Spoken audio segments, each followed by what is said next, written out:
Isn't he Mexican? Colombian. He calls himself American. What is this? Anchor Baby. And in this corner, it's the American Anchor Baby. Daddy's home. That's an offensive term. People find that hurtful. You mean it's not politically correct? Excuse me. I'll use the word anchor baby. You know, he's an anchor baby in Canada. Tell him we still rolling with Trump, too. Anchor baby, the whole thing sounds horrific. You're just making it sound like immigrants are these horrific, greedy people. Ustedes pueden aceptar mi negocio o aceptar las consecuencias. Plata o plomo. So you would be considered white, in my opinion. You the blackest one in this room, I think so. And what happened was his mama got pregnant on the other side of the border. And then a few hours before, just before it was time for him to pop out, she jumped across the border and let him fall on America's soil. So he became the anchor baby. You don't call him the anchor baby for nothing. Amazing. We like this anchor baby, right?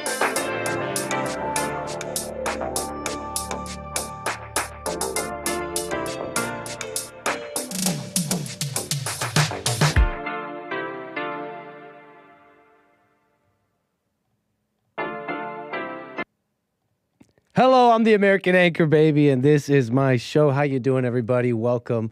Appreciate you tuning in on this fine Monday. And what a fine Monday it is to be back with you today. Truly a pleasure, an absolute pleasure. And it will be a sad day when they deport me, like many say in my chat every time. But it's okay. I know you'll be sad, but I'm here with you today. American Anchor Baby. Welcome, everybody. 888-775-3773. If you want to call in and talk with the Anchor Baby, I got a couple things I want to get into. Since the world is on fire, what are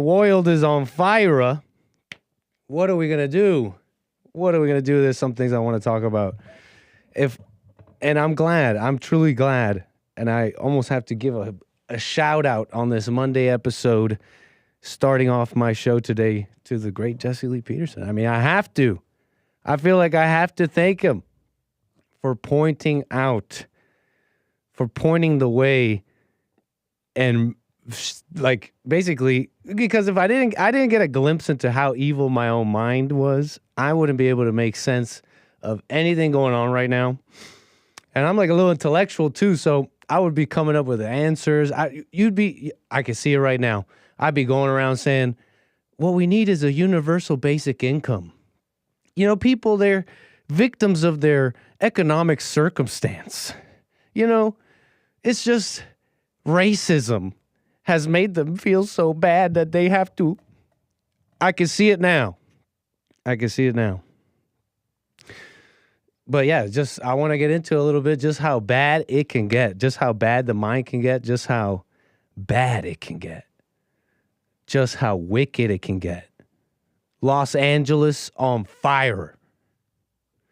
And while that's happening, you got flames to the north, to the east, to the west. And everyone acts the same every time. Their reaction, little robots. And there's all this attention and scrutiny right now on the leadership and the shortcomings, of which there are many. And it's like, finally, there's some light on some of these things. And honestly, there's some of that. I bet you there's a lot of that. And it's grateful where it is. But the people can't help but react. You know, they react. They're on fire themselves. They're on fire. It's like, yeah, they're on fire. They're like, Gavin Newsom and Democrats. But what were they saying a year ago? What were they saying 4 years ago? And while you're here yelling about Gavin Newsom and the Democrats, you're like, look at that fat lady who won't carry us out of the fire. It's like, yeah, there's problems. I'm glad. But you do have to carry yourself out of the fire. You feel me? Like you do, like there are some things here going on. And it seems like everyone's shocked by the truth. They're all like, shocked, I'm shocked. And I'm sure that's happening. I'm sure it is. Like the grooming gangs, for example. You heard of these? In the UK, they got these gangs that were going around for decades, violating, abusing young British, just the young girls, and they're seeing the truth. They're talking about it. The grooming gangs, it's exposed. And you see how twisted a person can become with fear. Your own politicians, what they'll turn a blind eye to. What you didn't think would be possible, but you realize is when you realize the wickedness of the human heart and the mind. But people are so predictable. They're on fire for this truth about the grooming gangs. But there are some pretty uncomfortable details about all that stuff that point the finger back at the parents, the society, the British, the West, at us. You know? I look at myself, if I'm brutally honest, I look at myself in my own life and what I care about. And I can see, even if I don't want to say, if I'm too embarrassed to say or whatever, I can see what areas I really care about and I really don't. You know? And it's like what comes down to with LA. No one really cares about LA. No one cares about their home and their neighborhood. Your home ends when when the door closes. It's like there's multiple things wrong, and and the cracks at the leadership and all that is just the most visible. You know, are you evil? Are you evil is the question. Is a question on my mind to a little bit. I was thinking about church. I was thinking about church with Jesse. You guys watch that, right? And it's so refreshing to come back to reality, to something in the world that points you back to yourself. You know, I had someone ask me the other day. They're like, Nick, sometimes I wonder if Bond is evil. And he was like, I don't know. I'm thinking of asking Jesse that one day. And I'm not making fun of you, man, if you're listening. Sure, ask him. But he's like, I just wonder sometimes if Bond is evil. And I thought it was so interesting. Here's a place, here's an organization or a church or whatever that's telling you that, well, before you try and figure out if this whole world is, are you evil? That's the whole question, right? Are you evil? And I'm looking at him, I'm like, man, you're still looking at other people. It's almost like it's almost as if some people look at those in torment that come looking for relief, to Jesse, to Bond.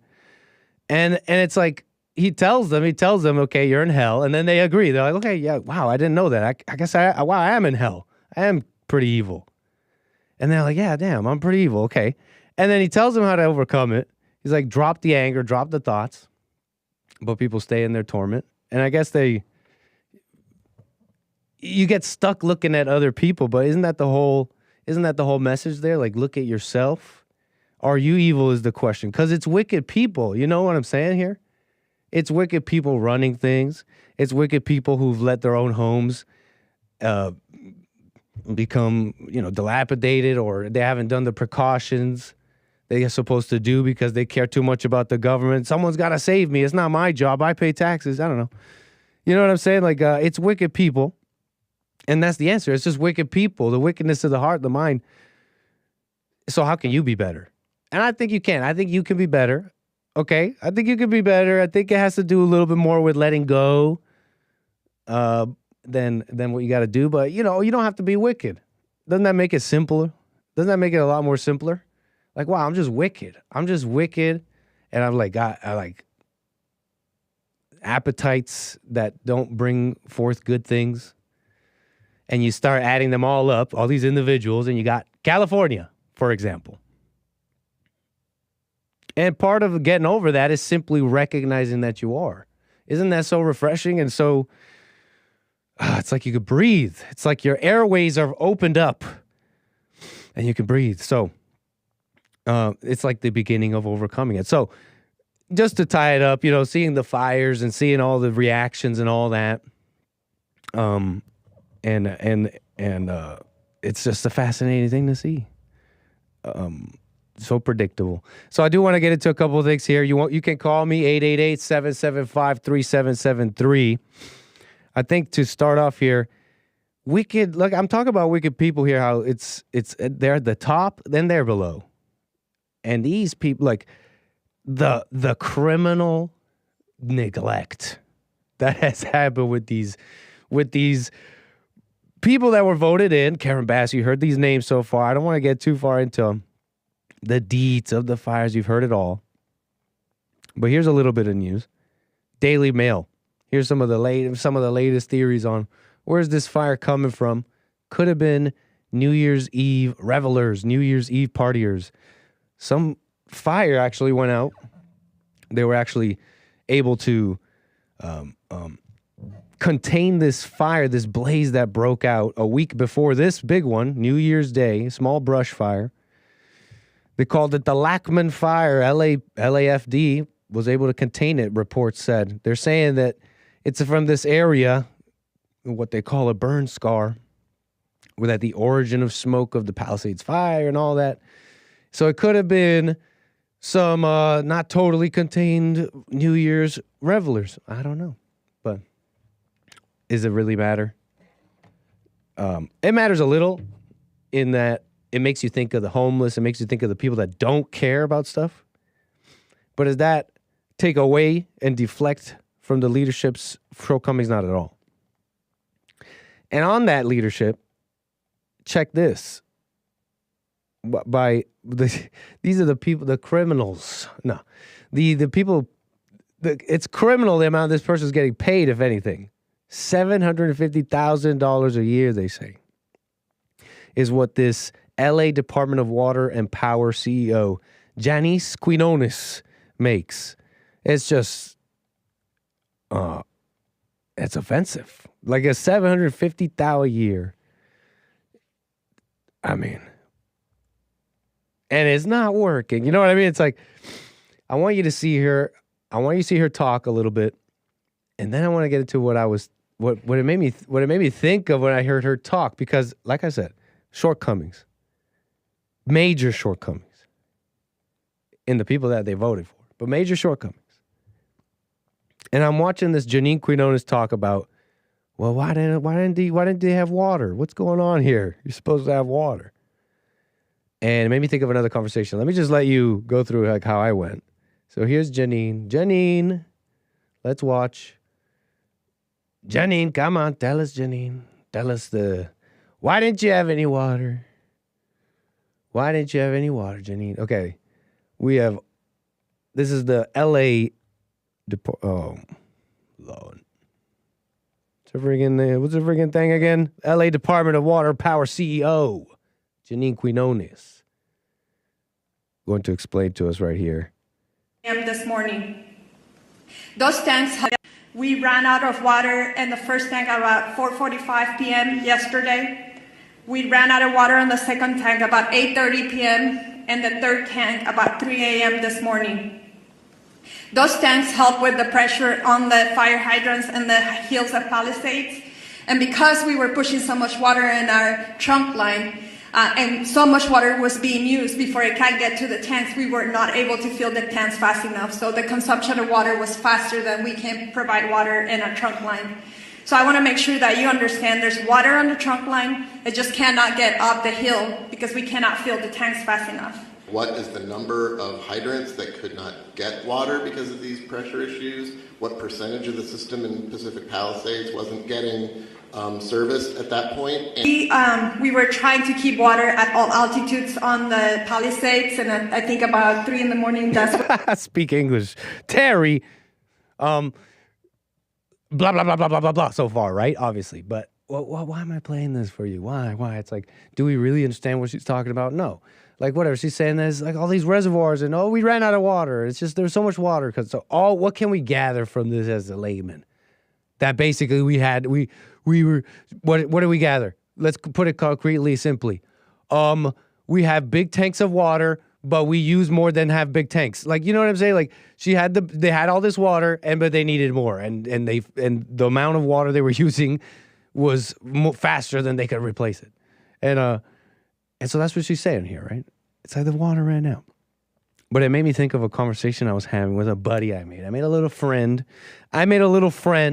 in the sanitation industry. No, I'm not talking about a mafiosi. He literally just works as a sanitation worker, okay? Shout out. Don't you know? Shout out to the sanitation workers. You know, there's a river. There's what you don't quite understand as you're sitting there enjoying the American Anchor Baby show And you haven't even clicked the like button, by the way. No decorum, no clicking the like button. You're sitting there enjoying it. You're kicking it back. You're yucking it up. And you don't realize that there is a colossal mountain of sewage between you and chaos that is handled and must flow every day. It must continue. The sewage must flow. And if it does not, the pandemonium that would ensue. The thin brown line between us and chaos. I made a friend in the sanitation industry. And, we were talking about the biz. Anybody in the sanitation industry? Anybody know the words infiltration and inflow? It's called I&I in the biz, okay? And basically, you got these sewers, and they take, and then you got all the like storm drains and stuff. They're actually separate. But basically, what causes these to function is gravity. You got them angled right, and you got the stuff flowing away from society, away from the babies and the children and okay. What happens is, if you're in the sanitation industry, your biggest enemy is I&I. Water getting into the sanitation lines into that system from places where it shouldn't, like the rain and the drainage, rain and all that. How does that happen? Basically, society. Manholes stay open. Stuff doesn't get repaired. Cracks. Rain, storm, drainage, cracks, and all that not being maintained, running into the sewers. So what am I getting at here? What wasn't I getting at here? What I'm getting at is he told me something interesting about the Super Bowl. There's this the Super Bowl flush. Everybody at the break of the Super Bowl, they all flush, and it's supposed to be this like major tax on the system, but it's not. It's a drop in the bucket compared to a storm, like an actual natural storm when it rains pretty bad. All I'm getting at is that I'm just rambling about stuff I learned, but honestly, it kind of fits on how ignorant the public is at what they're getting mad at. Failures in the politicians, big time. They all gotta go. Criminals, Gavin, all of them. Like I'm with Trump and what they're all saying. But when it comes down to the little details, like big fires, big storms, like there may be a lot less than we could do, is what I'm saying. Then you understand. Anyways, now I really feel like I'm totally justifying and defending any shortcomings of the LA politicians. And let me just move on. That's not so important of a segment. Okay. Let it fall on them what must fall. I can't help but just nitpick and notice the ignorance of the public, you know what I mean, on what they don't know and what they get mad at. So I thought you might find that interesting. And shout out to my sanitation peeps. You know what I'm saying? I. You keep that stuff under control. And thank you for keeping society going. You know what I mean? Sewage, shout out. You're just doing your jobs. Okay? So anyways, let's talk about something serious here. Something I wanted to get into. Still thematic, still fits. And it's another one of these controversies. It's got people talking. And anyways, it's interesting. Look, some of these details, you're not going to be happy. You guys aren't going to be happy with me. There goes Nick. What is this guy? This guy's a sicko. This guy's a total sicko. He's like, what? This guy's like Free Diddy, like Weinstein. Like, what is this guy next? And then what's this guy going to do next? This guy's a sicko. Now he's going to say something about the grooming gangs in the UK. And some uncomfortable details here. I'm not uncomfortable. I don't have that kind of filter, that kind of discomfort.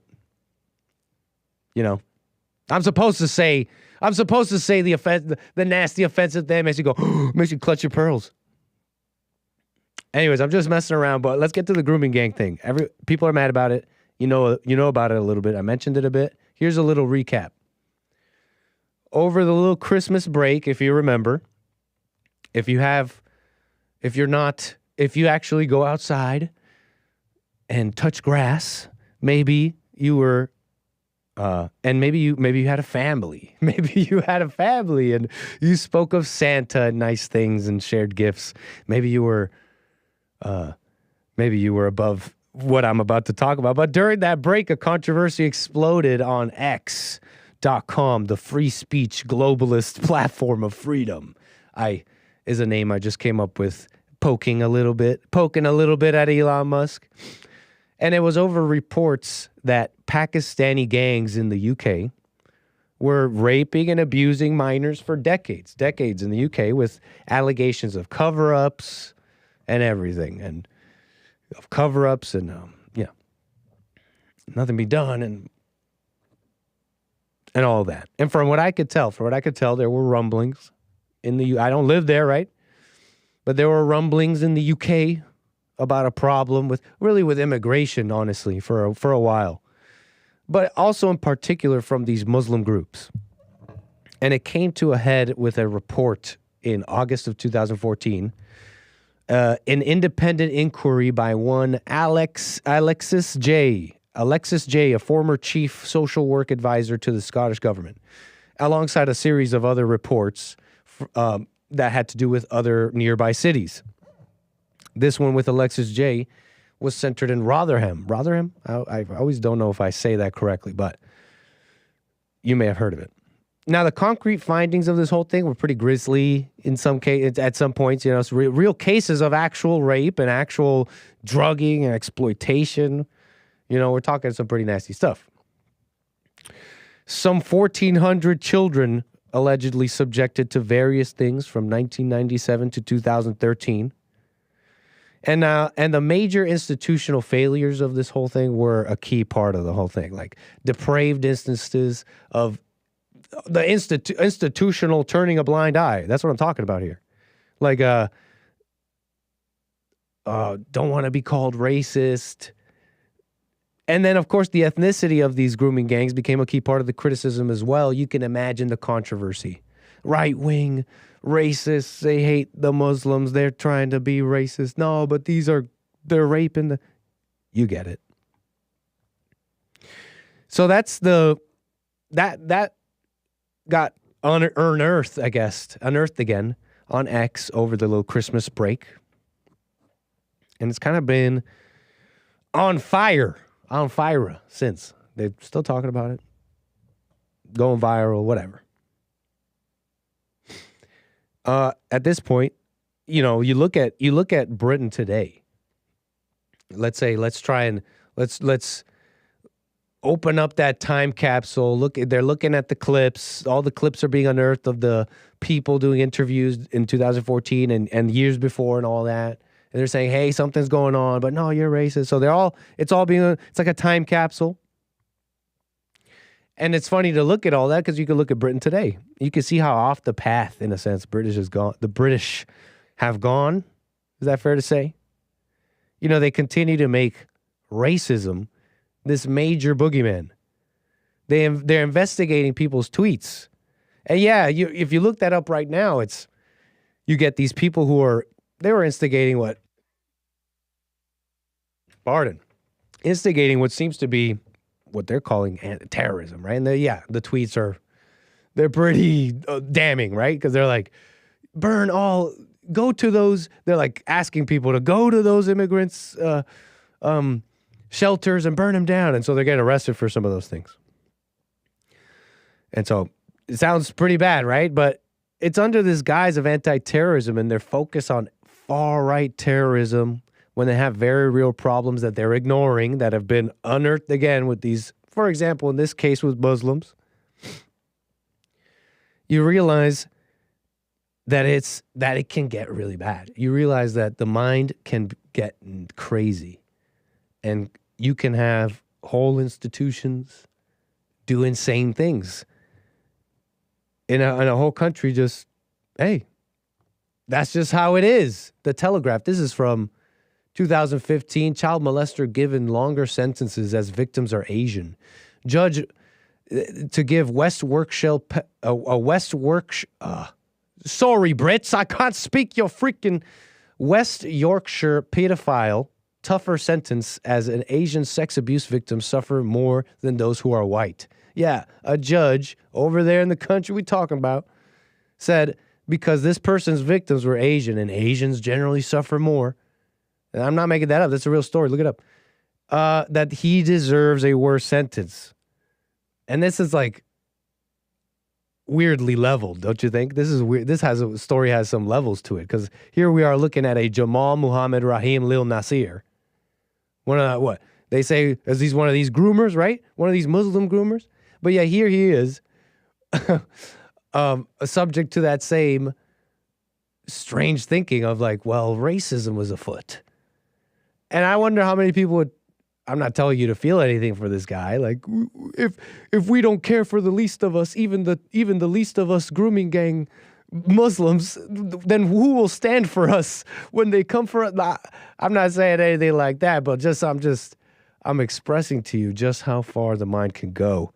And they can be in government. They can be in the government. They could be teaching your children. They could be making the laws, running the stuff. It could get bad. It's a spiritual battle. Okay? Find that in your little book. Okay? Anger causes this. But anyways. Okay, where was I? So that's so they're bringing it, they're mad about it. I was telling you about Britain today. What's going on too is this has even erupted in a new call for an inquiry over there in that country. MPs vote against Tory call for new grooming gangs inquiry. That's basically what happened. The Conservatives, the Tories, the Conservatives over there, an attempt by the Conservatives to have the government set up a national inquiry into grooming gangs has been voted down by 364 votes to 111. The amendment was attached to the Children's Wellbeing in Schools Bill, blah, blah, blah. Prime Minister Sir Keir Starmer argued that several inquiries had already been held into this abuse. So they're going over this fight right now. They wanted to even have another inquiry into this. They voted it down. Here's Keir Starmer, in fact, if you want to see, responding to that very situation here. And when politicians, and I mean politicians, who sat in government for many years, are casual about honesty, decency, truth, and the rule of law, calling for inquiries because they want to jump on a bandwagon of the far right, then that affects politics, because a robust debate can only be based on the true facts. On the true facts. So that's Keir Starmer. They're mad at him. They're like, why aren't you going to do the inquiry? What are you so afraid about? What are you worried about finding? And I tend to align with some of those. Maybe I'm evil for it. I don't know, but I tend to align with some of those. Some of that suspicion. It's like over here. Remember or never mind. I heard actually. Last I heard, they totally investigated those elections. But he's talking about. If you heard, he's saying that there were already inquiries. But if you remember, as I told you, they were independent inquiries. And from what I could tell, maybe the British that wear my English in the chat, you could tell me, maybe you'll know more than I. But as far as I could tell, those were the only inquiries. So that's all he's talking about. And there were no further inquiries that the government did themselves as a result of what was found with the Alexis J report and others. So that's the story. They voted against it and blah, blah, blah. But if I may for a moment, though, on this whole grooming gang thing, I'm reading some of the Alexis J details, and I realize what's going on here is you have a foreign, evil, wicked culture and people and men, the Muslims in this case, And they're coming up against a evil, wicked, sloth, and docile culture with wealth and beautiful women. Well, depends, whatever.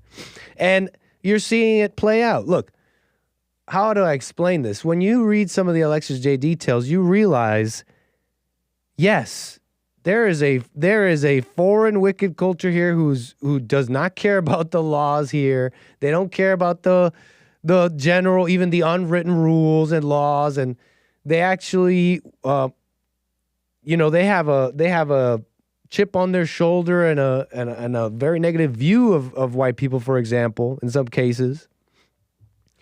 But you realize it's not all rape. You realize it's not all rape at all, in fact. It's not at all. Look, what's happening is it's a combination of things. There's like a whole bunch of cases of actual rapes and all that, but there's actually a whole bunch of people, and it's just young girls, and they're getting, there's all this criticism right now saying the police would say that these young girls were being I'm paraphrasing, but they were claiming that these young girls weren't being raped, but they're making lifestyle choices. They wanted to be with some of these people. Yo, it's actually kind of true. Check it out. So tell me if I'm crazy once you watch this. Tell me if I'm crazy once you watch this, because it's not all rape. They're calling it grooming, for example. They're calling it all this stuff. And I want you to watch a little bit with me the story of Sammy Woodhouse. Sammy Woodhouse, a survivor, as they call her, of a grooming gang scandals and all that. And I think it's just in the first 2 minutes. I think it became clear to me that it's just not all what people say it is, okay? So please, let's watch together. 888-775-3773. Talk about what you want. And let's see if I can explain what I saw. I'm Sammy Woodhouse, and I'm a survivor of criminal and sexual exploitation.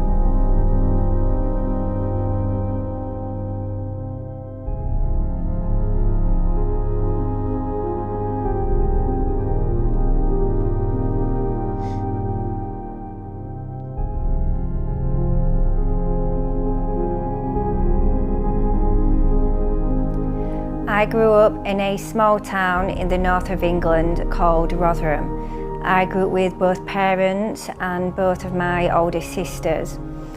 As a little girl, I have so many great memories. I loved to go to school, I had lots of friends, I was bubbly, I was confident, but my dream and my ambitions was to grow up and be a dancer. So I started dancing at just the age of 4 years old, and I did that up to the age of 12. And I would go all around the country dancing and competing against other little girls and boys as well. And I thought I had my whole life mapped out. There was nothing vulnerable about me as a child apart from the obvious, and that was I was just a child.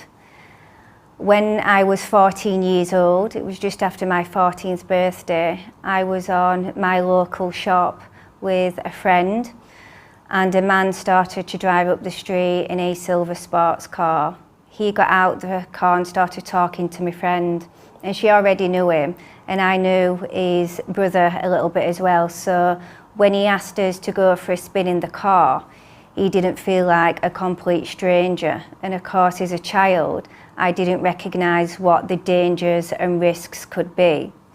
Okay. You see what I'm saying? Maybe a little bit already. Now you see now you maybe are starting to see what people mean by what is this big grooming word? When you have to uncover it, you realize it's a little more uncomfortable than just just some rapist. No, there's something wrong on the other side too. There's something wrong on the parent side, on the British, on the West, on the society that's receiving this evil from the grooming gangs, the Pakistani, the Muslim, whatever. There's something wrong there. Don't you see that this Don't you see that this uncovers a problem or a weakness and a shortcoming in your own? Who's 14? You know, this wasn't a stranger. Her friend, this 14-year-old girl has friends who's friends with grown men, and you're gonna soon find out this was a 25-year-old man. She's hanging out with friends. Hey, am I gonna say, and that's why you deserve to get raped? No, of course not. I'm not, but you know, that's of course not what you say, because they're 14. They didn't think that I'm gonna get into this car, I'm gonna get raped. They don't even think like that. But they are little wicked and badly raised kids. Little wicked, yes, kids can be wicked. Little wicked, badly raised kids who, and of course, little wicked, badly raised kids aren't going to think about those things. They're not going to think about, they're just thinking about, that's me new boyfriend. You'll find out in a second. Call me crazy. Call me 888-775-3773 if you disagree. Watch this. His name was 𝒔𝒐𝒄𝒊𝒂𝒍𝒔. He was 24 years old. And what I didn't know at the time, but he was known to all services such as police and social care for being a dangerous criminal.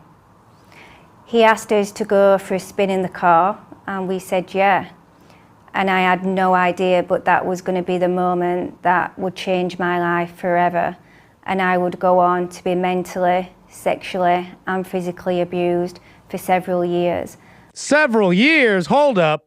I felt bad for her for a second. No, okay. I know. I'm being glib. I'm making jokes, whatever. But I've kind of had this same approach whenever I heard this word, sex. What do they call it? They called it sex trafficking. And I'm like, wow, you know, this started becoming a thing. They kept talking about it in the news. I'm like, wow, sex trafficking, that sounds horrible. And then I hear sex trafficking, you know. And then the way they talk about sex trafficking, you start thinking, oh wow, sex trafficking, that's like, you know, you're like held at gunpoint, right? You're like forced to do. You realize you start peeling back the details on some of these major, more of the famous ones, really. I'm talking about the ones that get a lot of attention, sex trafficking stories, and you realize, wait, you were sex trafficked, but you had a phone and you were free. You were like out and about for years. You know, it was like over a long time. There were many chances. You know what I'm trying to get at here? Like, it was never just the word sex trafficking. Like there was a lot more to it than people were saying. And the word also makes you put all the blame on this trafficker of who has complete and total ultimate power. It's just not like that. It's just not like that. That's just not how the world works. It's just not like that. Now, there were crazy things in the Alexis J reports. We're talking innocent girls, snatched up, drugged, horrible things. I don't need to give you the details. But Britain, what will you, when you see Sammy Woodhouse here, what will you do? What is your response? You know what I mean? Like, do you say these horrible grooming gangs, or do you at least quietly say, what went wrong in her home? What is going wrong in our homes here in Britain? What is going wrong in our homes in the West? Okay, I think I'm off my high horse. I'm off the soapbox, but that's the point. That's why I'm playing this, okay? And I would also be criminally exploited in committing crimes. Now, I started going missing for days, weeks and months at a time. And of course, my parents wasn't happy about this. And just within a few days, they reported my new boyfriend of what I thought at the time to the police. It was your boyfriend. The police came out and said that I was making a lifestyle choice and there was nothing that they could do about it. But I was living in hotels, in B&Bs, in his friends' houses, and even in his family home at times as well. And I was missing out on a lot of school, so I missed out on about 9 months of my education. And as a child, I was never treated as a victim. I was treated as somebody that was his mistress, his girlfriend, and somebody that was a part of his gang. Don't you see? You could get mad. You could be like, I'm being mean or something. But you're going to remember this and you're going to, oh, look, I look like I have her hair. You're going to remember this and you're going to remember if she's crying, she's lying. It doesn't mean that it wasn't wrong. It doesn't mean that there's truth going on here. It doesn't mean we could see through it all. But yes, even someone who went through something that she's describing can be crying and lying. Okay, you're gonna remember this. You're gonna remember this. You're gonna remember the lesson. If she's crying, she's lying. If they're crying, they're lying. I'm gonna leave that one gender neutral for you. Huh? How about that? I'm just saying. Look, is it too much for me to say? Is it too much for me to conclude from this that there is that at least the least you could conclude from this is that Britain must look at themselves here. This is a mirror. Sammy Woodhouse is not just, you know, there's more, the way they're talking about her, like Sammy Woodhouse is not like these other ones who were like snatched up on the street and drugged and violated. Okay, that's not Sammy Woodhouse's story. Sammy Woodhouse's story is the story of probably a lot of British children, probably a lot of children in America, of false love, of vanity, of wanting to be loved, looking for love in the wrong places because that's what was taught to them by their parents. Sammy Woodhouse's story is closer to that than those of the ones in the Alexis J report that were snatched up or stuff done to them like that. You understand? That's why I'm pointing this out. And it's like also because everyone's so outraged about it, so outraged, they're missing this. They're missing this kind of key part. You know, you look at Sammy Woodhouse right now, and she's posting on X, and here's the picture of her and her exploitation baby. Check this out. I was only 15 years old when I became pregnant with my son due to my exploitation. And the battles we have faced together and separately, no one should ever have to face, but we got through it. What was I going to say about this? Oh, yeah. I wanted to say about this picture, and I do want to say that maybe there's a lot I don't know here. I want to make that clear. This is a single post by this woman that I barely know about, right? What am I? Let me also calm myself down and slow down a little for over a person that I just kind of learned about. But this is for this show, and I'm trying to make a point here. That's like, it's about this about what I was saying earlier, about knowing if you're evil and how important that is, and how it's not, and how that's more important if you're evil. And it wouldn't matter if the world is evil, and you don't have to try and figure that out, and you're evil for trying to figure that out. And if you go around, I'm just imagining her growing up with this baby boy that she keeps calling her son due to exploitation. It's like, if you could, before I overstep here and tell her exactly what she should be telling her son, all I'm trying to say is, there's in all situations in life, you got to look at yourself, and you can imagine what you will pass on if you don't forgive. You can imagine what you could pass on. You imagine you living like that. I'm a survivor of exploitation. Me and my baby boy got through it. You're passing on anger. And if I'm right about anything I'm saying here, then you're also not even looking at yourself, because I say your parents, what they taught you, but it wasn't you, was part of it, right? There's something that was wrong on your end. And before you say, like, that's crazy, Nick, that's kind of crazy to say that could be something wrong on a 14-year-old's end. You got to realize how what a good news that is, because then that also means that your true protection from evil in the world, your true protection from all that, from the wickedness of the world, your actual protection from being exploited, like all these people are saying, is to realize what I'm saying. And if you see what I'm saying now? Before you say that, it's like, wow, how can I put any blame on a 14-year-old? Like, what's wrong with them? Well, you got to realize that what I'm saying with that is I'm saying that there's a way out of all this and you can be protected. You know, they're seeking protection from this exploitation and all this, but the true protection is seeing what's wrong with you, to be unexploitable in a sense, because you're not so into your ego and emotions and blah, blah, blah. Am I crazy for that? Tell me what you think. I mean, it's crystal clear here. And nobody's calling, so obviously I'm right. 888-775-3773. Obviously, I'm crystal clear and right. Sammy Woodhouse. What else about this?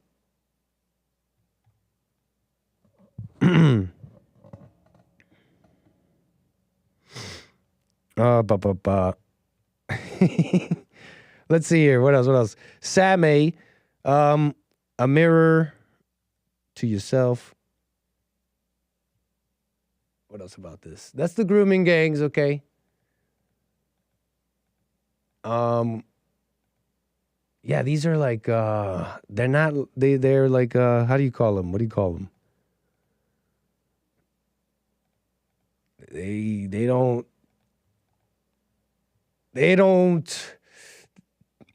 how do I put it? They're different, these foreigners, okay? They're okay with some of this sexually violent stuff sometimes.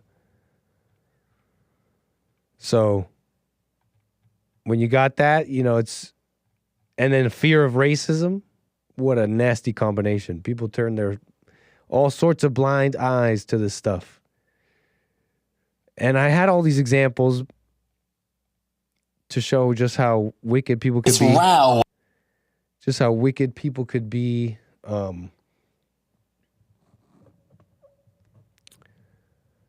In terms of like how much people are willing to ignore because they don't want to be racist. It's a crazy story. I got calls coming in. Thank you so much. 888-775-3773. I want to get to all of you here. If you give me a moment. I feel like I had something else on this.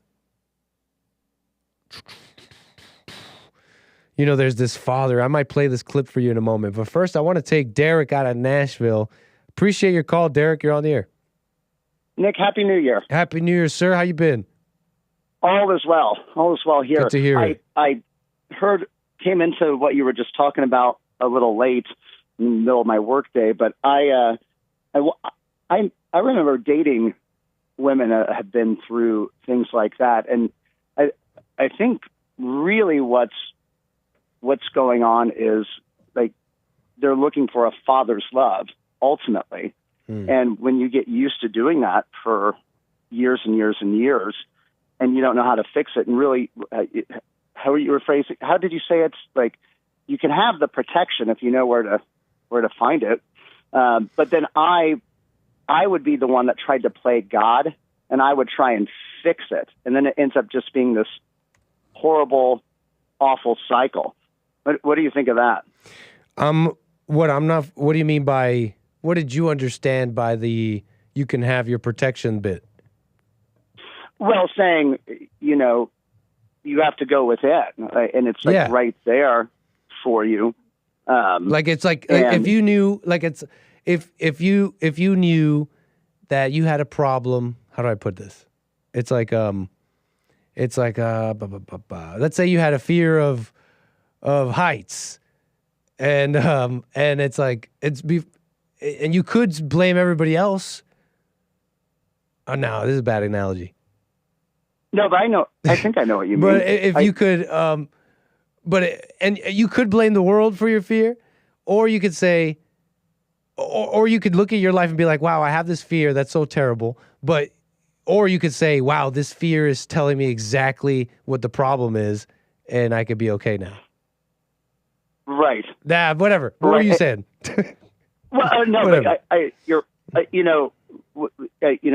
I'm sure that woman has a lot of anger, and then when I've dated people and have had extenuating circumstances, I try and fix it, and then I get upset because I can't even fix myself, let alone some other human being, and then I get upset, and it just gets worse and worse, and I think again, I caught kind of the tail end. There is a difference between you get drugged and kidnapped and sex trafficked, but you get into this lifestyle, people can, especially the fairer sex.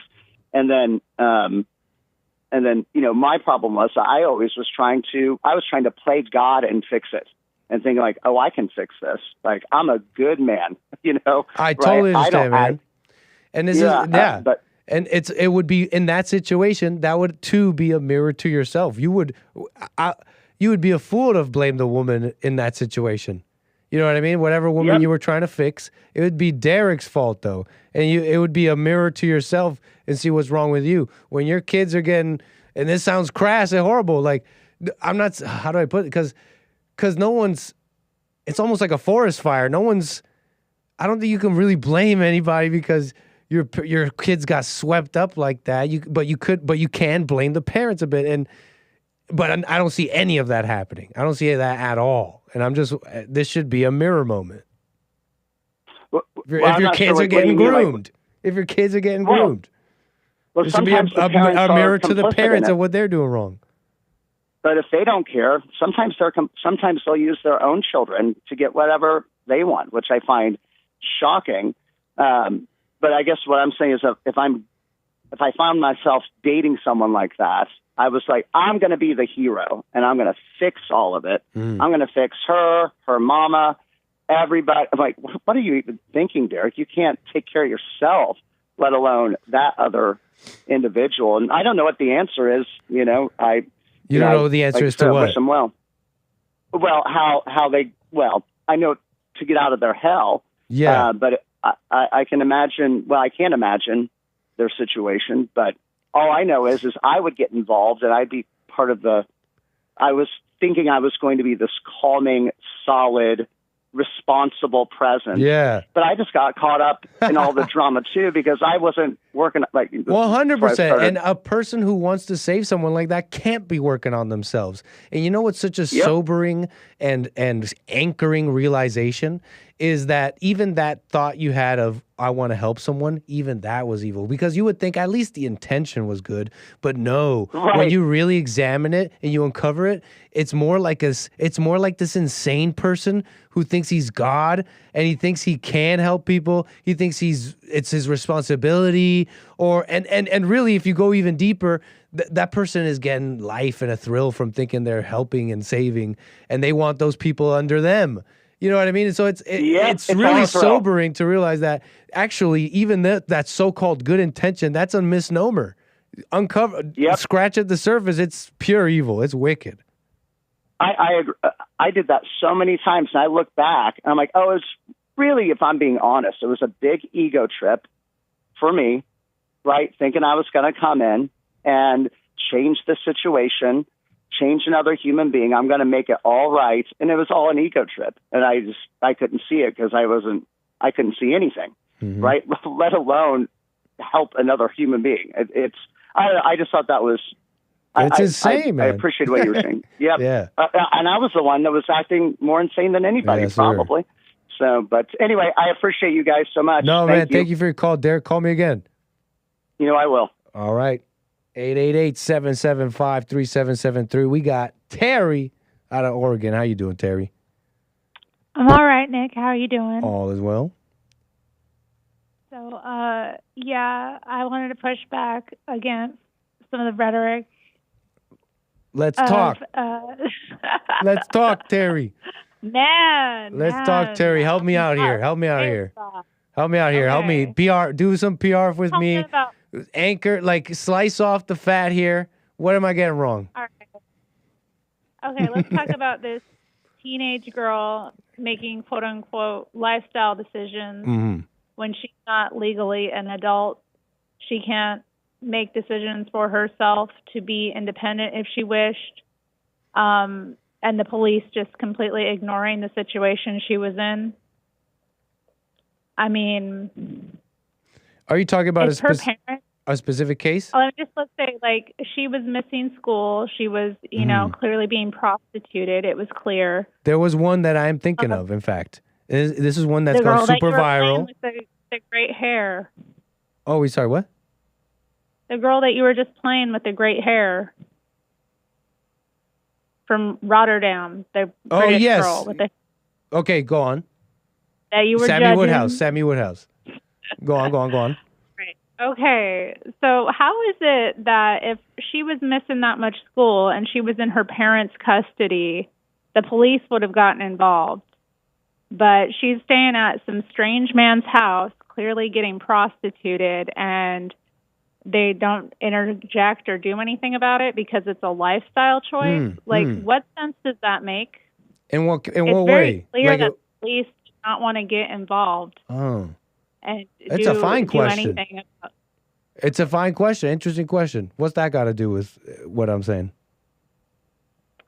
I'm just saying, like, there's a reason why this is such a heinous or this is such a big deal. Like, when someone's first off underage, they're not qualified to make lifestyle decisions. No, I'm following what you're saying.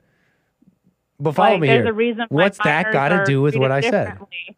Yeah. What's that got to do with what I said? Well, you're acting like this All wasn't you're really sex but you're- trafficking. Like, you're diminishing the, crime as if it wasn't as bad as what happened to other people. And it doesn't really matter because the fact is what happened to her Isn't was it a crime. factually correct, though? Wasn't dealt with. Was I factually incorrect? Is there a factual difference between someone being snatched why up are and you, drugged? like- Well, hold on. Before you tell me what I meant, let's get clear what I said, right? Before you tell me what I meant, which you could do, no problem. We could talk about it. Let's get clear what I said and tell me if I'm wrong with Roll what the I said. tape. Let's deal with that first. Derek, roll the tape. Say again? I was telling Derek to roll the tape. I'm rolling it for you. Let's do it live. What I said was what were you saying? About the what were you saying? What were you just saying? I'm just saying, like, this woman, whether she made, decisions or whatever, or she was factually a bad correct. I remember now. You were saying that I'm saying that the crimes are. You're saying you're diminishing crimes, that I'm diminishing crimes and making them different. Well, before we get into the morality of anything like that, is it factually correct? Is a girl getting snatched up on the street and drugged and all that versus someone willingly going into cars and calling someone their boyfriend, etc.? Are they different? Are those two different situations? It's a fine line, Nick. But the fine line exists, and so ergo they're different. You agree with me? They are different, or will you say otherwise? Okay, well, I mean, maybe you didn't like that I said that, but is it factually correct? Are they different situations? This is how most girls, particularly underage girls, end up in prostitution But Terry, anyway. but you know that there is legitimate rape and not legitimate pretends rape. to be their boyfriend and starts selling them to some other guy, And that may be heinous and things in it. They think it's normal, right? And that's whatever and heinous and has its own thing. But can't you agree with me that they are they're different? They're just factual.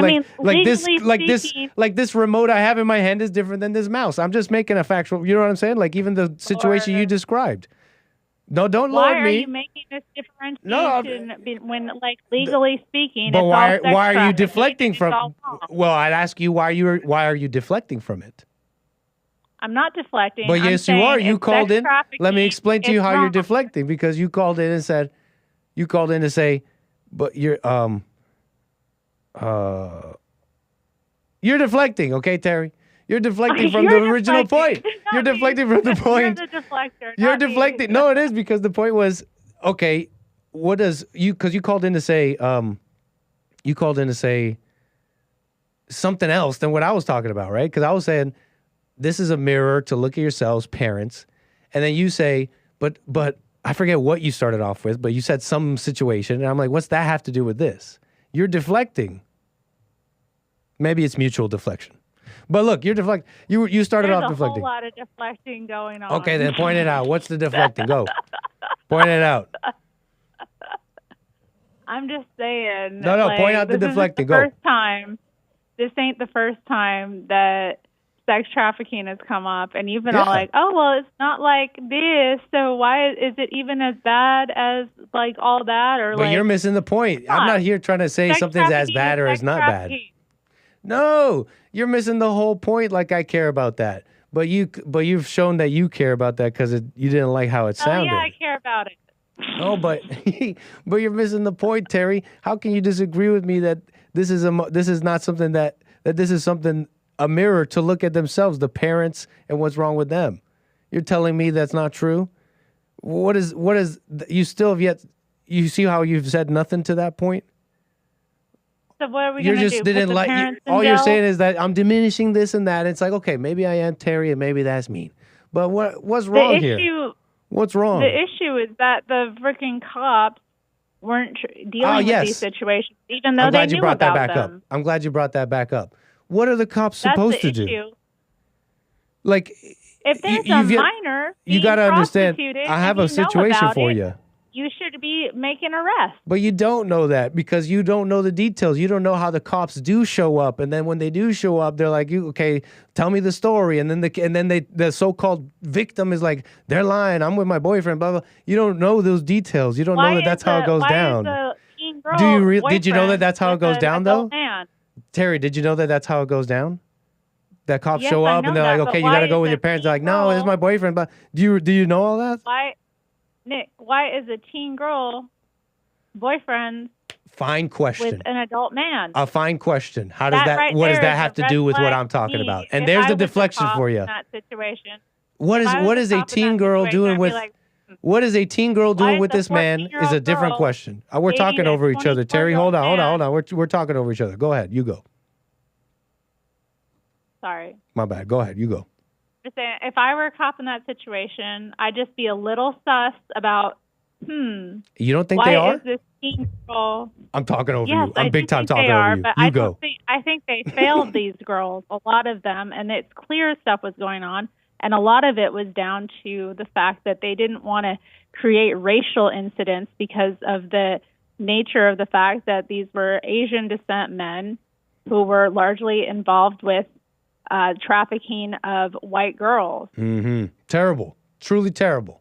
But did you hear the part where I told you you don't know the details? They go down, they go, and they're like, okay, what's the call for? They're being trafficked, blah, blah, blah. Okay, sir, you can't, this is someone's property, you can't go in there and this person is saying they're not a victim. No, but this is my daughter, don't you understand? I'm going to go in there, I'm going to kill them, and I don't care what they do. Sir, we're going to arrest you if you do that.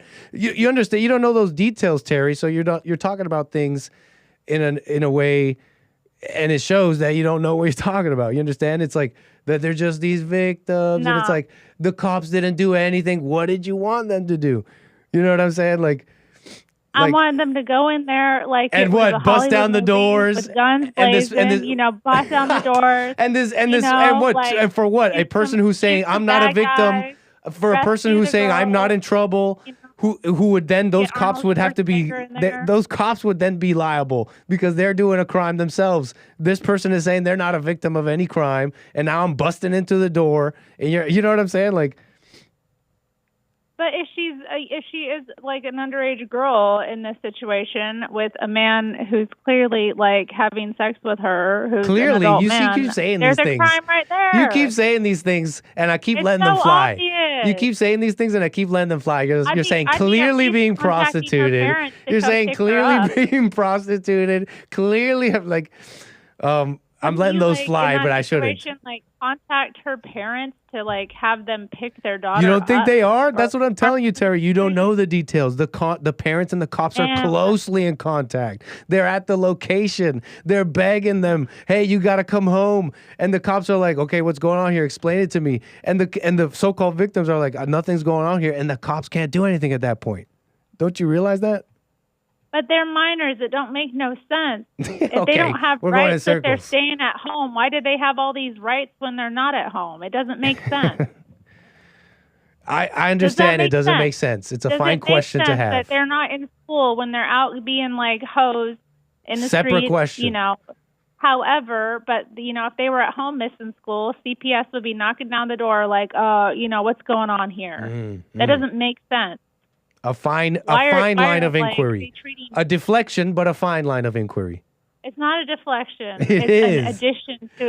It's I an can accept that. additional point. I can accept that. I like that. No, I like that, Terry. Additional point. Let's change it to that. I agree. Let's link arms on this one.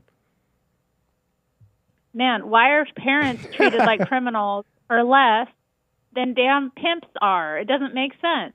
Well, look, I'll put it like this. I'm glad that I'm not the one that has to do any of these inquiries. I'm not Keir Starmer. I'm not in the politics. I'm not in the government. So I'm just glad that that's not my responsibility. And so, but you know what's one thing I can do? What's one thing that's interests me, that's in my purview, that I know more about, that I'm more well-versed in? It's human nature and what the individual can do, and how in every situation there's something you can look in the mirror for and see what you could do better, straight up, in all things. I don't know what I can do. I'm not in this situation. In general, like society and stuff, and what we can learn. But that's how I put it, because I'm not the one who has to investigate anybody and deal with any of the MPs in the UK. So I don't, I don't have to make those decisions. So it's easier for me to just focus on the parents here, without me having to make it a thing about who's worse and like, how come these pimps are getting this and these criminals? Like, there should be some scrutiny on the parents, and there's none of it. So I'm the one doing it, huh? How about it? Come on, there's got to be some there, and I think it's worthwhile. That's fine. I don't have a problem with you scrutinizing. It's pretty darn parents. good if you ask me. I know. I mean, I know if my daughter wasn't home, I'd be like ticked. Right, exactly. I'd be doing something about it. There you go. Where were Sammy Woodhouse's parents?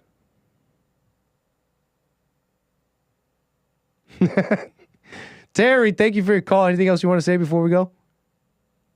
I don't know. Probably not. I can call back Call me back. Time if I call have me back. a thought. No, for sure. Thank you for that. I enjoyed this call. Bye. 888-775-3773. See, Terry and I there, we cut the fat, okay? A little PR sesh, allowing me to duke it out so that I don't say some of the craziest things here. It's like, okay, at least Nick didn't mean that. So appreciate your call, Terry. We got C-Sal, more calls here. C-Sal out of Texas. Thank you so much for your call. How you doing, C-Sal? Hey, Nick, all the women spurging out. Let's go. You. Hey, we're on the ladies know we're on the same side. We're just having a little spurg out for funsies, but come on, I'm a sensible guy. You guys know I'm a sensible guy. No, I know exactly what you mean. I think one of the things that you're trying to say is there's evil on both sides. Right. Thank you. Right. And I know exactly what Terry means, because she's looking at it from the parents' point of view. Like, you're at least the way I was raised. Mm-hmm. I was raised as obviously Mexican parents. Whatever I thought or said or wanted to do my parents listened to me, not at all. Whatever I wanted to do meant nothing. My mother, I didn't sleep over not once in my life, with anybody, friends or family, never, ever. So, I understand Terry is saying this is a minor. No matter if she wants to be with her boyfriend, the parents failed her. That girl should not have been allowed. And what you're saying is she's 14, 15 or whatever. She's going to get her butt out of the house or jump out of the window or something, and she's going to leave. She's going to go. Mm-hmm. And right at that point, what is the police supposed to do? But the police is supposed to enforce the law. And I agree with Terry. The police should run in there and grab the girl, even against her will, because she's a minor, and take her back to her parents' house. But what would happen? Probably she would just escape. And the thing is, women, especially at 14, 15, 16, you think you're grown. You think you're a grown-up. You think you know better than your parents. But even legit adult females are so easily manipulated. It's a mess for sure. It's horrible. It's unfortunate. But I was thinking that 14-year-old girl wasn't home with loving parents because there were no loving parents. And I could be wrong. This is just my opinion. I'm not trying to criticize the parents or whatever. Obviously, I don't know them or anything. But when there's a happy home with loving, strong parents, the kids are happy there. The kids want to hang out at home and all of that. You know what I mean? No, I understand. I don't think that's a crazy assumption. It's like just evident. It's just evident. If you're looking for love, you didn't have it. And if you're out there looking for love and these men like that, you didn't have it in the home, the very home you're talking about right now. But it's like even further, you got, how do you put this?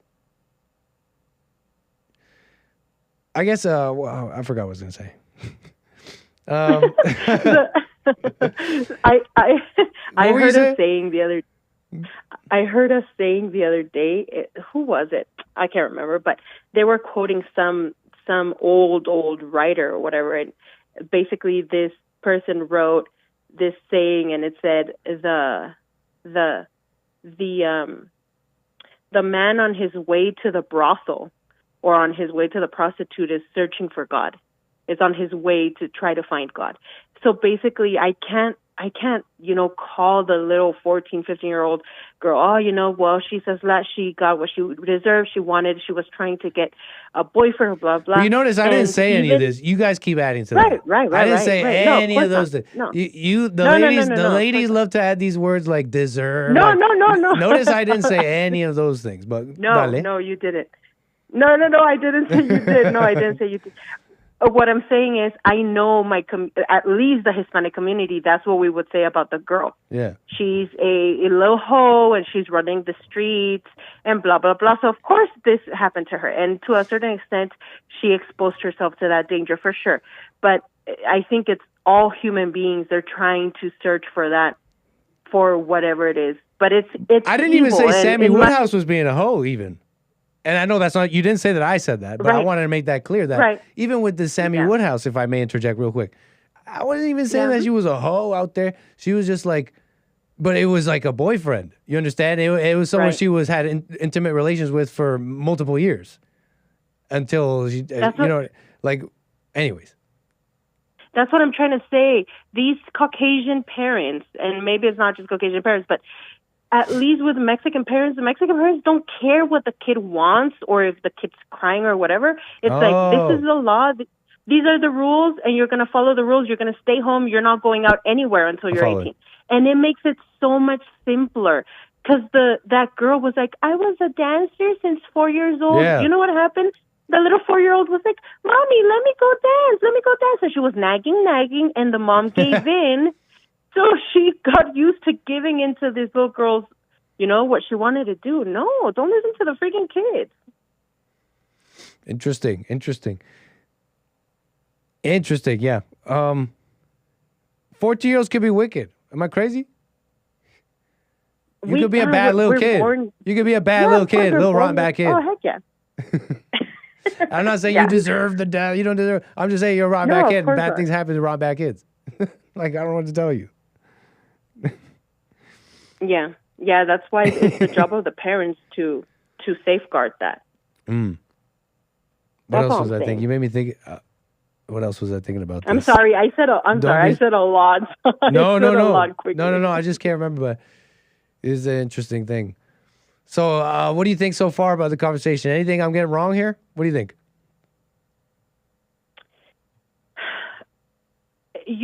What I do agree with you on. You're right that you were telling Terry. Terry, well, number one, we don't know the details. So yeah, Terry doesn't know the details.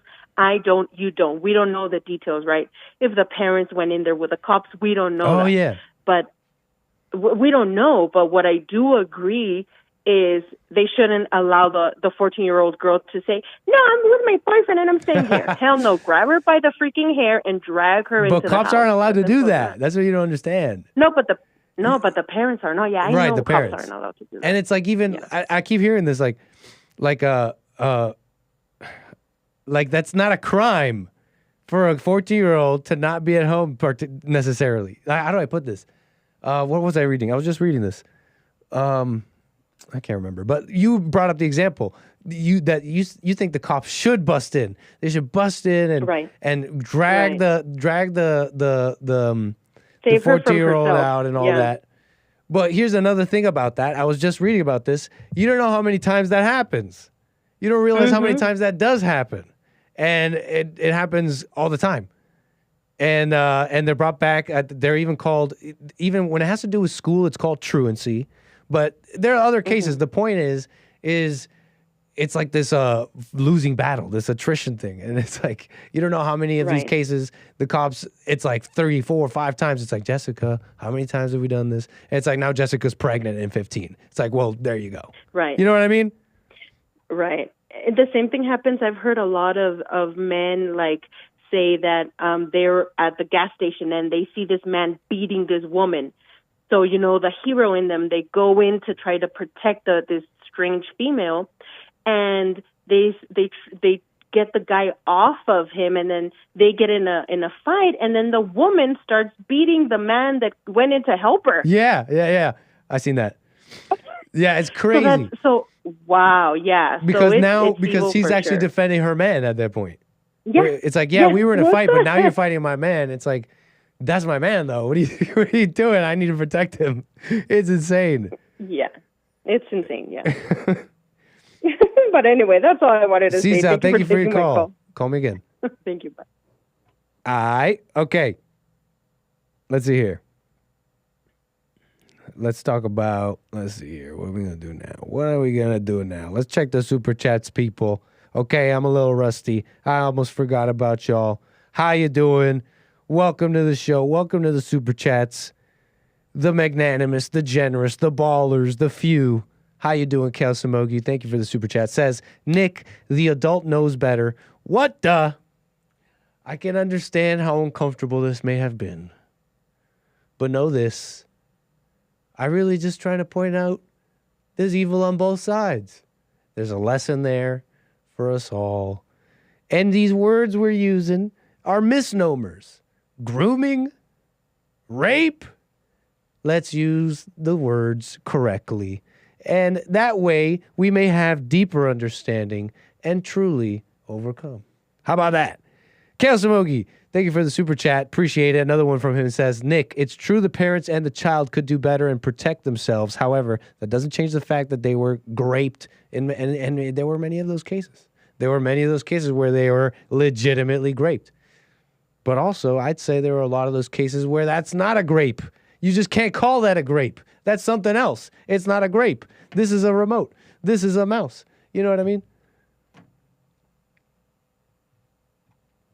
Okay. Like, for example, how do you put this? I think the whole thing, it's like, they're minors. But they're minors. That doesn't make things automatically something else. You graped. No, you coerced a vulnerable, and vulnerability is a weakness, which is evil. It comes from evil. You don't have to blame the poor little creature. But yeah, it's you convinced and were able to manipulate and take the treasures of a vulnerable, vain, wicked little young girl. But it's not grape. Grape would be doing that and then also like doing some forcing and all that crazy stuff. Do we really need to get that detailed? Now I'm being evil, I think. It's just like, there's something so interesting about the disconnect between the words people use and their own awareness. It shows that they're not aware. That's clearly what it's showing to me, that people are not aware of what they're saying and doing and thinking. Okay. That has nothing to do with 𝒏𝒊𝒄𝒌𝒔𝒕𝒓𝒆𝒂𝒑, though. Great super chats. Thank you so much, Kale. Appreciate that. And thanks for the support. What's up, Rumble? What's up, Rumblers? What do we call the Rumble people? Hey, Rumblers? What's up, Rumblers? Thanks for being there. Rumble.com/American Anchor, baby. DLive.tv/Gorgonzola. What's up, folks? You guys are the best. Hiya. And, of course, Punchy.tv. All righty. What shall we do now? Birdie Bound Brian. This must have been a coffee or some coffees from some time ago. But thanks for the support. BuyMeACoffee.com/Anchor, baby.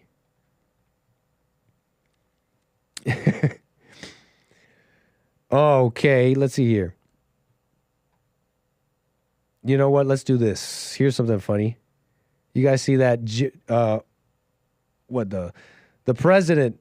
You can't talk to me like that. I'm the president. Donald Trump, Melania, they're all at that funeral. Who was it for? Jimmy Carter, right? Jimmy Carter.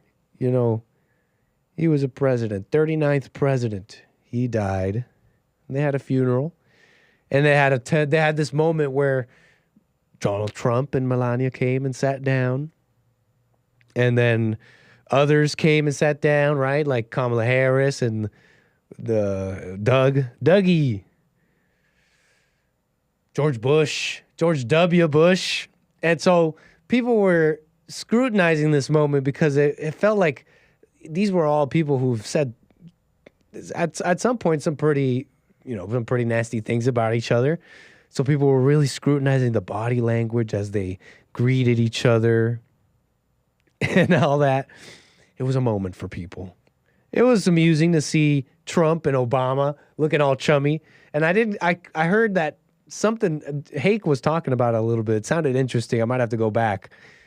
So it sounds like there may be some video around. It might be edited, but funny stuff nonetheless. But yeah, everyone's having a chuckle looking at Obama and Trump seemingly chummy and Kamala Harris looking back and people adding to it. I don't know, it may be true even.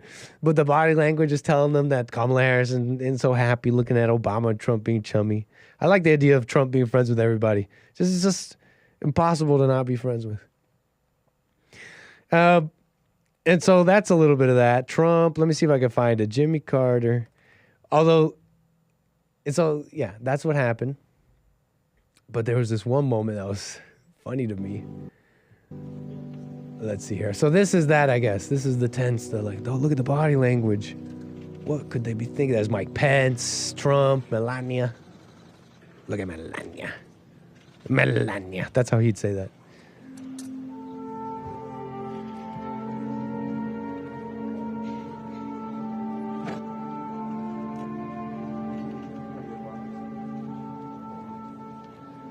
Miss that Trump. Okay, so whatever.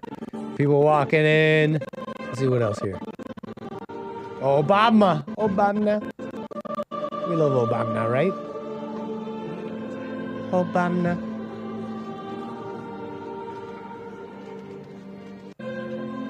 A little bit more. Ah, good old friends. Yes. Imagine that. Hey! And that's the part I wanted to show you. George W. Bush. It's such, I don't know why this is so funny to me. And I wonder if has anybody else commented on this? Chad, has anybody else commented on this? George W. Bush coming in style. Look at the way he greets Obama. It just makes me laugh the way he taps his belly. Look at the belly tap. Just watch this again. Like, hey there. Hey, champ. What's up, champ? Hey there, bud. Hold up. Why do they always do George W. impressions that way, too? I've said this before. Hey, Obama. Yeah. Hey, Obama. Wait, where is it? Come on. George W. is coming up. Look. Bow. The belly tap is so, it's casual. Yeah, Hake is saying it's very casual. Look at, he's just got this energy too, like he would be a belly tapper. The way he sits down and greets everybody else, his body language is like, yeah, he would be a belly tapper. And the body language Obama has afterwards here, and maybe this is just me adding to it, is, yeah, he would be someone who feels like racism is bothered, like racist. Like, he tapped my belly because I'm the black one. Like, that's just me adding to it in body language. Like, what the heck do I know? But W's body language is it's giving I'm such a belly tapper. And I love it. Sup, chief? Obama's like almost, I feel like Obama's almost like, am I adding to it? Or is Obama like deer in the headlights from that? Or is that just me? I really hope he's not. I'm hoping it's just chummy. We're just chums. Hey, Chief. Hey, racism. Or is he a deer in the headlights from that? No, he's just waiting for that lady to sit down. Never mind. Yeah, never mind. He was waiting for that lady to walk by and sit down. Very nice. Very nice. And then there they go. I just wanted to show you that. There he goes. Hey, sport. Hey, Chief. No way, you're here? They let you in here? No way, they let you in here? There he goes, slapping him with the papers in his hand. Look, this guy here, they let him in? Okay, all right, we're done.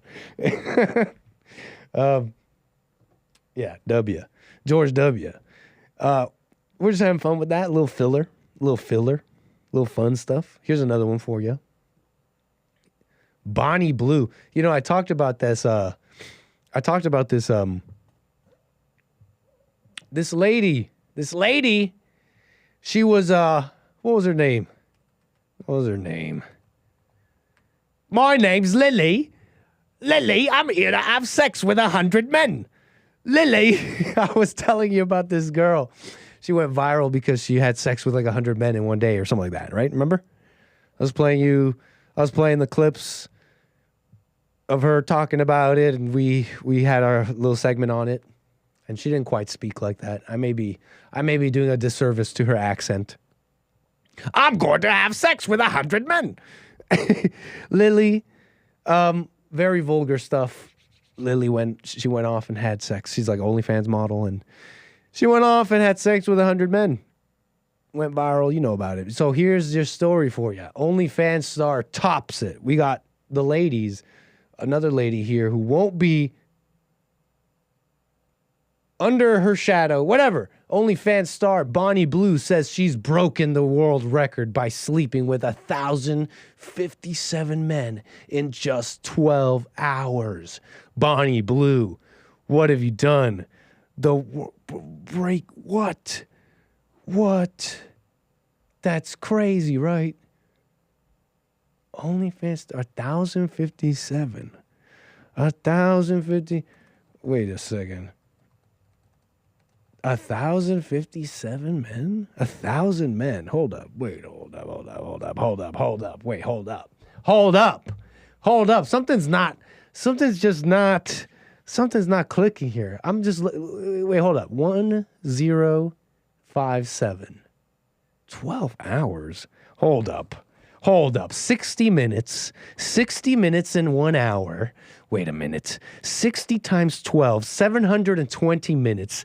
Wait, chat. Is someone doing the math on this? I think these ladies are just lying now. Wait, hold up. 1,057 men. We got 720 minutes in 12 hours. What? We're talking, she's having sex with men more than one at a minute? Wait, what's going on here? We got to do some math here. There's just no way. It's just not mathing. The math isn't mathing, chat. The math isn't mathing. How long does it take to have sex with a man? It's just not mathing. There's just not enough ovens. There's not enough. It's not mathing. 1.4 minutes per. 1.4 minutes per? No. She's lying. What's your definition of sleeping with them? Now the question becomes, what's your definition of having sex? You know what I'm saying? Like, what counts as sex? Because it's not mathing here. The math isn't mathing. It's like, the logistics of it all. Has anyone considered the logistics? And if you just sat down and considered the logistics for long enough, you'd realize somebody's not telling the whole truth here. You know what I mean? I'm just saying. Somebody's not telling the whole truth here. And if you only sat and scrutinized the logistical, mathematical claims being posited here, you would realize you would realize somewhere along the line, somebody didn't tell the truth. Okay? So, anyways. That doesn't even... me, the PR guy, is thinking like an engineer. We're not even talking about transition time. Look, it's got to be 1.4 minutes per guy constantly. We're not even talking about transition, cleanup, moving around. What's the greets? There's no time for greets. There's no time for greets. Name? Get out of here. 90 seconds each. Yeah. This is clearly Guinness. Clearly Guinness World Records had nothing to do with this. This smells like it's full of accounting errors and all sorts of clerical errors that Guinness World Records would. I don't see Guinness World Records being even anywhere near this. Obviously, there's no sense. This is clearly unrefereed record. Obviously, this is obviously an unrefereed record, and I don't suggest you try and make it official, Mrs. Bonnie Blue, Mrs. Blue. No, Mrs. Blue.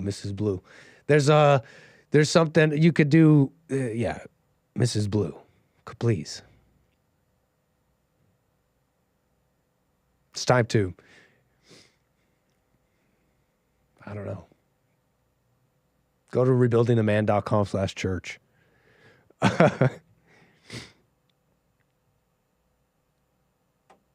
So anyways, no referee on this, obviously. No referee, no sense of officiality, is that a word? Let's move on.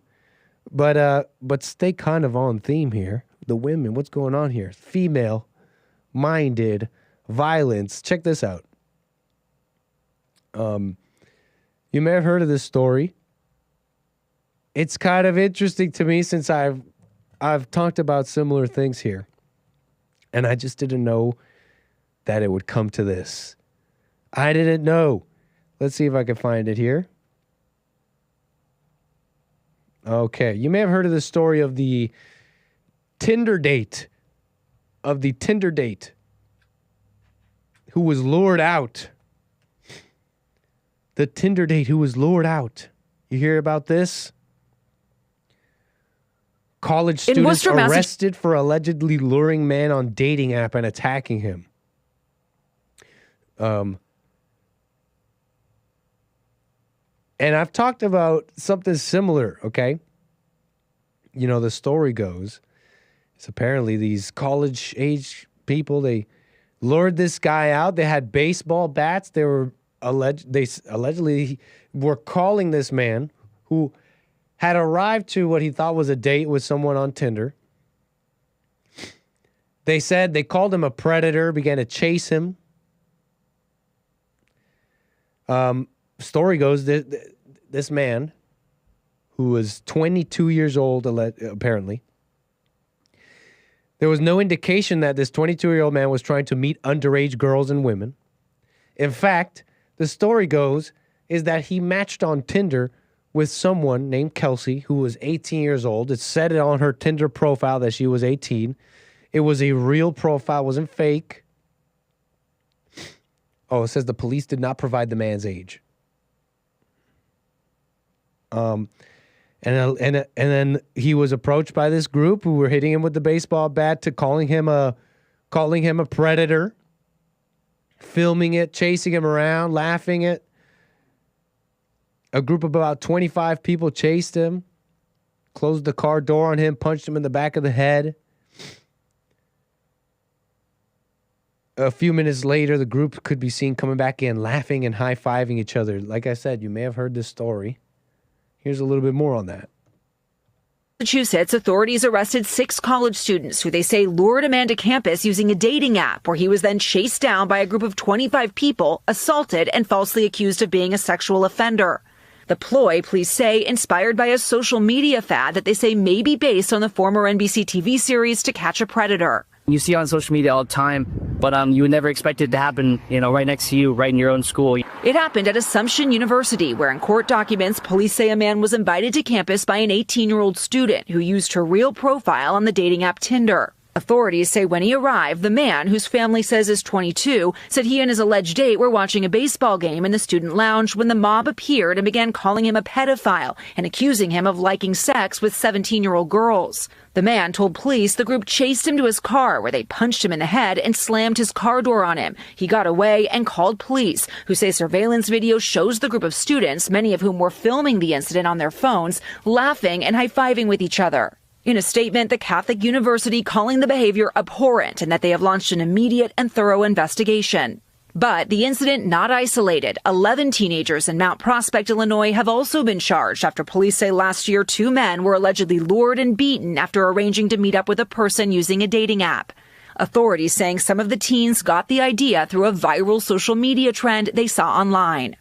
And now at Assumption University, charges against the students range from kidnapping to intimidation and assault and battery with a deadly weapon. They are set to be arraigned later this month. Thanks for watching. Stay updated about breaking news and top stories on the NBC News. So that's the story a bit. You get it. And they're just following a trend. That's crazy, right? A trend you're somewhat familiar with, I'm sure, where you lure these predators out. And you tell them, hey, weren't you here to meet up with a 14-year-old girl? Weren't you here to do this and that? Huh? And then they film them, embarrassing them, and whatever. Post their stuff online and do all this stuff. Lately, it's escalated where now they're putting hands on these guys. They're luring them out. And they're slapping them up, they're beating them up, they're posting the videos, and it's viral. It's no biggie, it's viral, it's going around. It's like, whatever. It's something that always gotten me about that. Someone's always, I can't help but notice trends and see why it's a trend. Because there's a very real crime, there's a very real evil happening to children and the vulnerable. But what's crazier is that the trend turns this thing that's a very real crime, like I said, and it's a very real thing happening to vulnerable, innocent children. And it takes that and it turns the audience and it makes them evil alongside with them. It's the craziest thing and it's easy to miss. And it's why I like pointing it out. You see, you take this thing that's happening where you got these predators, you got pedophiles, you got people who want to abuse children, who want to do things, right? And that's an evil and blah, blah, blah. And so that's a thing. And then you got people who make fake accounts online and they talk with some of these people who have at least a interest in something like this with a younger minor. And it clearly becomes a different situation than a mere predator finding their prey. You understand? And merely pointing this out is uncomfortable for people, I realize. It's so strange. Because what am I pointing out? I'm merely pointing out how there's a clear difference between someone who's like a predator and went out there to find a little girl, for example, and someone who was messaged online by a so-called little girl. You see, that's already a different situation. You've already poisoned the well, and if you were some kind of investigator, you can't tell me that that person was going to abuse a little girl. You don't know that now. Because if you play the part of the bait, of the lure, you've already created a situation that doesn't exist. Maybe normally this person would never have been contacted by a 14-year-old so-called girl online saying, hey, yeah, I'll do all this stuff with you. It's like, how often does that happen? Now, okay. You got this person, they lure them out, they film them, now they're slapping them up and all that. And I realize another thing. I realize that this thing has become a social media trend. And what happens when something becomes a social media trend, when something becomes a genre of content, when something becomes viral? It becomes a genre. And what does that mean? It means you get more of it. Why? Because you're clicking on it. It's getting you views. It's getting you money. Everything okay? There's a mic open. Oh, you're clicking on it. So now it's an industry. Now it's a genre of content. Now you got more. What does that mean? You're going to get more pedophile hunters. You're going to get more of this stuff going around. And what is the content's? What is the purpose of the content? Not to fix this issue. You realize the purpose of that genre of content is to make more of it. So that's another thing I realized. Another thing I realized when looking at these guys who were confronting these predators, that they got a sick thrill from talking about it. They would go right up to his face and ask them, talk about the details. Tell me what you wanted to do. And what did you want to do? Yeah, say it slowly. Say it how you want to do it. What'd you want to do to the 14-year-old I was playing? Yeah, say it again. Now say it slowly. Say it with a gruff voice. Like it's sick. So it's a trend. And I realized another thing.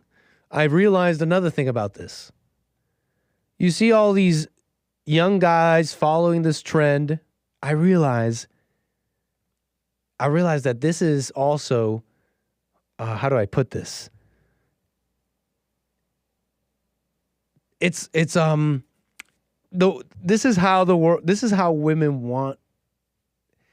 women are asking the world to be. They're asking for the world to be like this. How do I express this? Let me put it like this. Those guys doing this little trend. How do I put this? Do you guys remember the story of that guy on the river and he stabbed that group of college kids in a altercation? This altercation happened between this group and this other group. His name was Nicholas, I believe. And they convicted him because he got into this altercation and he ended up stabbing one of them. Do you remember that story? Do you remember how those college kids or whatever were saying, this guy wants little girls. This guy's here to touch little girls. There's this trend. I don't know how to express it better than what I'm doing right now, other than young guys cajoled by women, cajoled and led along by the whims of the so-called vulnerable women of society are instantly ready to attack the moment they sniff out this so-called predators. And to them, a predator could be simply someone that's a year older, a year, 2, 3 years older. This guy's a predator. Are you following me so far? It's this trend.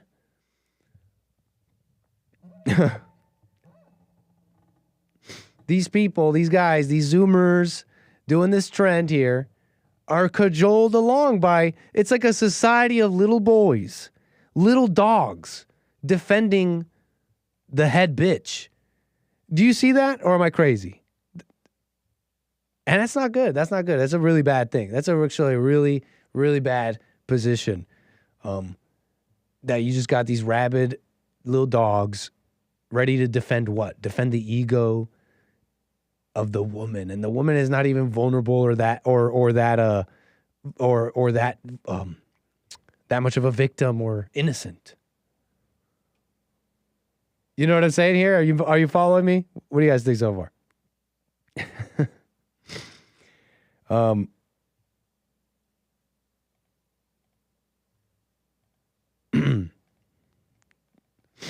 Anyways, whatever. I can just see it now. It's like just a few years older, and suddenly this guy's a pedophile. And they're just defending that. That's coming from the women. That's all I'm saying on that one. This whole like predator hunter, this whole thing on, but they're minors, Nick. They don't have rights or can make decisions, Nick. They're 14. That's coming from the women. And that's not good for those 14-year-old girls. That's detrimental to them. That's telling them, that's making them vulnerable. That's what's really making young women vulnerable. Telling them you're just 14. XYZ should never happen to you. XYZ can never happen to you. It should never happen to you because you're only 14.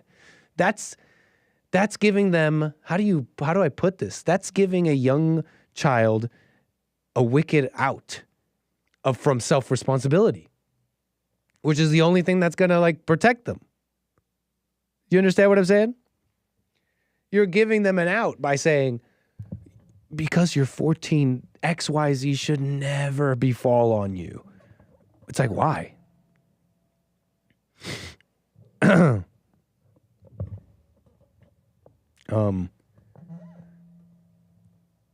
So what else? That's some of the things I'm thinking about. Whatever.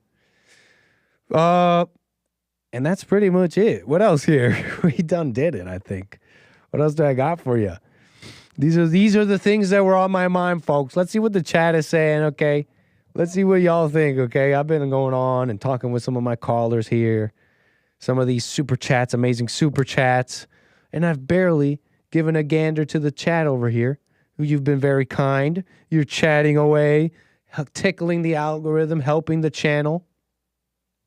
But if you do me the favor here and click the like button, there's like a whole bunch of you who haven't clicked it. You're here. You're sitting here. I see you sitting here. It says you're here. And it also says you haven't clicked the like button. Yes, I could see you. I could see you being rude. So click the like button. Don't be rude. Let's see what else here.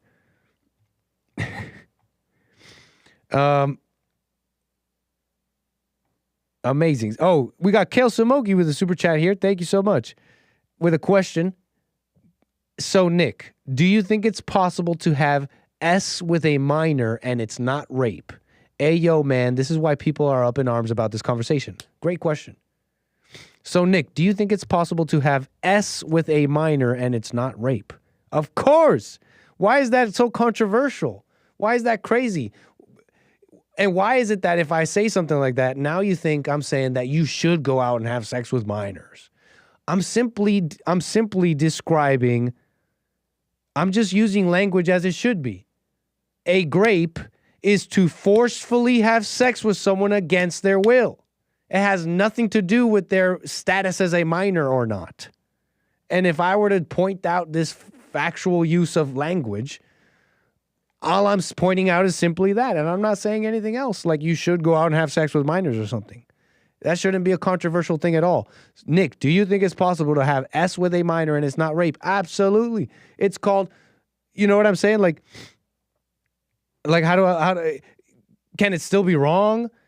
Can it still be a manipulation of a young mind? Of course. But calling it grape, but what about the power dynamic? Wait, hold on. Maybe I didn't think about this, but I'm just saying, can minors consent? It's like, no, of course they can. Why is that controversial? Can that consenting minor in this hypothetical I'm talking about still have been, because of their youth and their inexperience, be brought down a path they may not have been by an adult with more experience? Absolutely. All those things can be true. Why is that crazy? I'm just asking you to not recoil at the simple use of language. It's like, if you're going to recoil at the simple use of language, it's like, get out of politics, get out of this show, whatever, because you're not, like, you're going to be offended a lot. It's like, it's just simple terms. Tell me where I'm wrong. Maybe I'm wrong here. Maybe I'm wrong. I guess it comes down to, can a minor consent? But I just don't think it's a very controversial thing at all to say that grape has nothing to do with grape is grape and your status as a minor is another thing. They're just two separate things. I don't think that's controversial.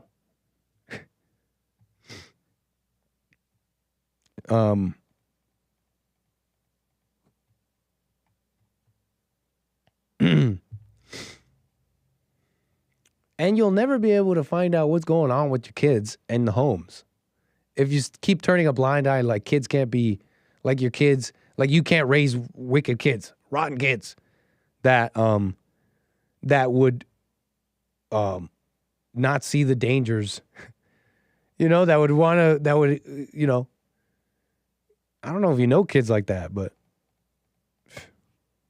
you could be young. Like, I'm thinking about myself young. Like, the things I got myself into because I don't know, I just thought I knew better. And how do I put it? My little ego was out of control. Wicked, got myself into trouble.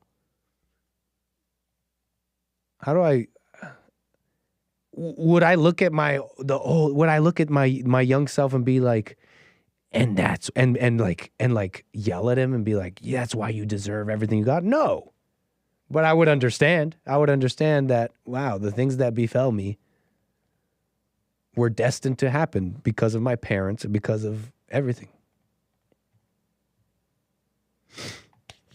We rambling a little as we almost end the show here. I'm looking at the chat here. We're having a bit of a conversation. They don't know it. They're just chatting. I'm reacting. It's nice. I like seeing you in the chat. Thanks for being here, folks. If you're listening to the podcast, you could jump in the chat live if you've never done that. Or you could just enjoy the show as the podcast.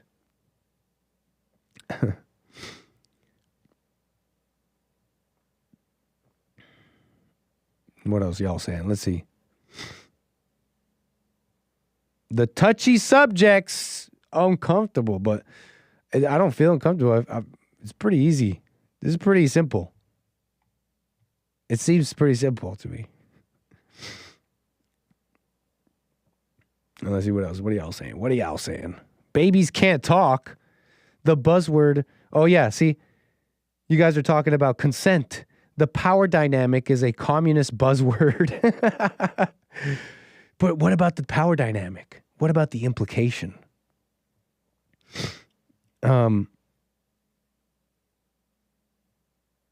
So a minor can consent? Question mark.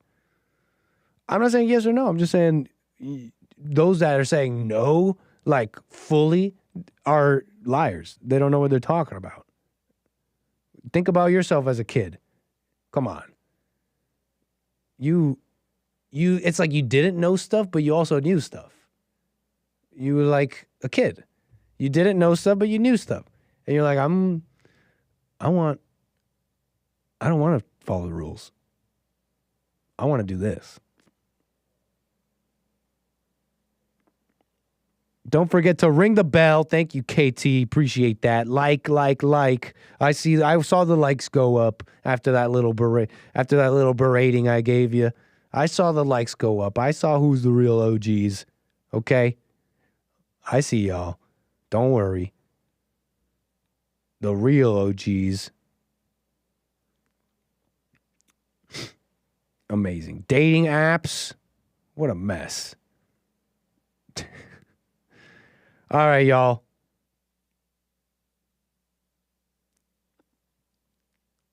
That's the story. That's the show. That's the super chats. That's the calls. We out. We're done. Check me out tomorrow. More American Anchor, baby. Hope you enjoyed the show. I'm out for today. We done did it. Squeezed every drop out of that show, okay? So take care. We'll talk tomorrow. But for now, I'm out. All right, y'all. Bye-bye. And Lil Nick, too, he's got to say bye-bye.